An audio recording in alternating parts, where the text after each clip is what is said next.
So, you guys weren't expecting me to do another video.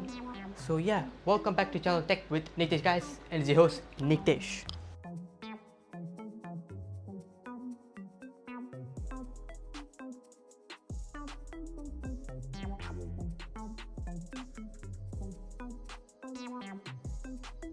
It's been a while, more like for a few months that I've uploaded any sort of videos. Like even the last video that I uploaded was I'm back, which certainly I wasn't, but I'm back right now. And in today's video we'll be doing a review, because let's straight up to the business, and I've been using this controller for 6 months and more. Until now, this is my main controller, and this is the Fantech Shooter Mark II GP13. Yeah, that's the name of this controller. And in the past, I've did reviewed a Fantech peripheral that I've been using daily. For example, like this. This is the Cruiser WG11, one of the Fantech's wireless mouse that I've been selling. Certainly, this controller isn't that special at all. It's a generic controller that you guys can use it, but there are a few things that I really admire about this controller. So before we talk it through about the controller, let's look at the packaging itself. The packaging doesn't look that inspiring, like it's cheap plastic, unlike the WG11 Cruiser wireless mouse that I've reviewed, and that controller was so premium that I really liked it. But this thing, mediocre at best. So this is the packaging itself. It's cheap. They do include a warranty card, which I'm not going to use it, and this is the user manual itself. So the user manual, it's fine. It's thick. You guys may be thinking, wow, it's so thick, but 1 page, 2 page, 3 page, and only 4 pages of English.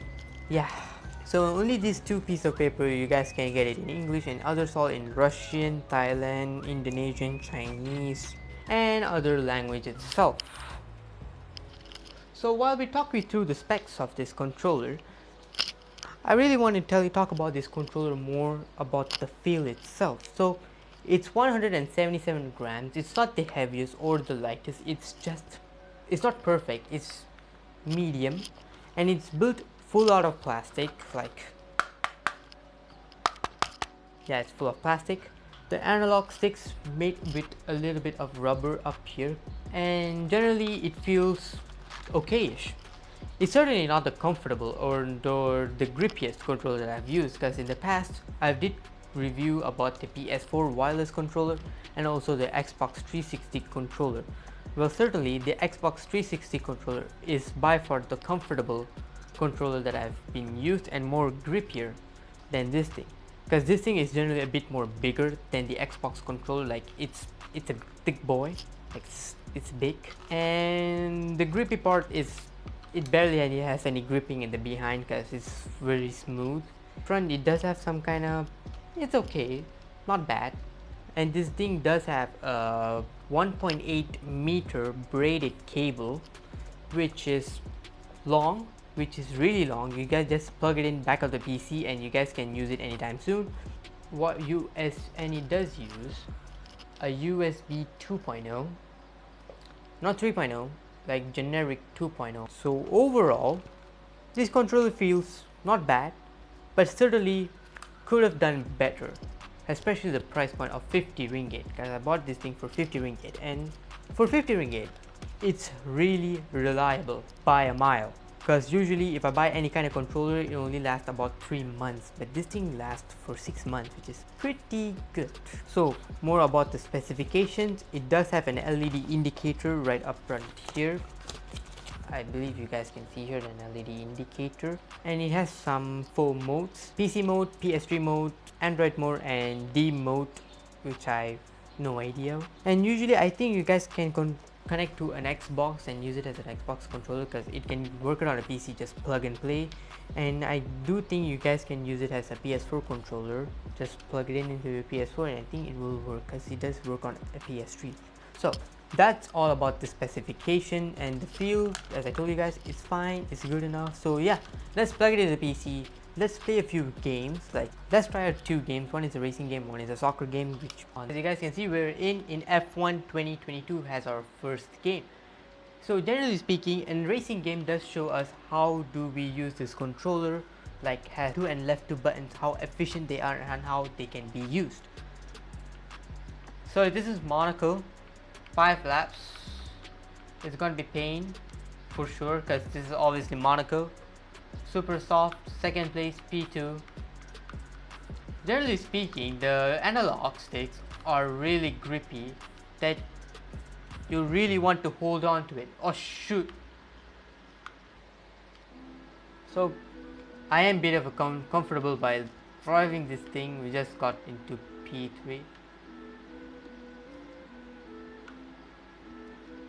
Yeah, generally Monaco is a really pain technically, but I've been using this controller for a 6-month period and I can tell you it's really good on racing games. So if I press the throttle a little bit, like it's only pressed a little bit, I'm not pressing too much, but if I want to really floor it, it will go on, especially on the brakes. At least send it out to Modric, can you square it off? 1-0, we scored a goal, we're done. So yeah, let's get back to the original position and I want to give my final thoughts on it. So what is my final thoughts on this controller? It's one of the best bang for the buck controller, especially the reliability. It's reliable that you guys can throw it up anytime soon, it will still work, because I'm a FIFA player and I do feel it sometimes, because even I've drove this controller before.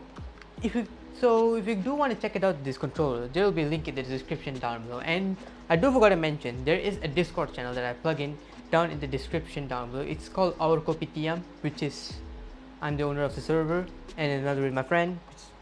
So you guys can join the Discord server anytime you guys want to. We'll have a funny podcast channel and every time the VC is full, it's an active server, at least that I hope so. So yeah, my final thoughts, bang for the buck.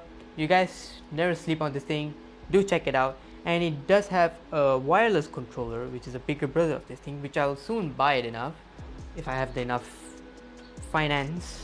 So if you want to keep me financially stable, make sure you guys are subscribed to the channel. So yeah, that's really, guys. Thank you for watching, guys. Don't forget to like, share and subscribe, and tell me in the comments down below what if you thought of it, guys. If you're new to the channel, guys, as you guys are, don't forget to subscribe for more, because 90% of the channel viewers are not subscribing, which is a really pain. Okay, so make sure you guys are subscribed to the channel. So yeah, that's been it. Thank you for watching, and I check it out in the next video, and regular uploads are coming soon. Peace.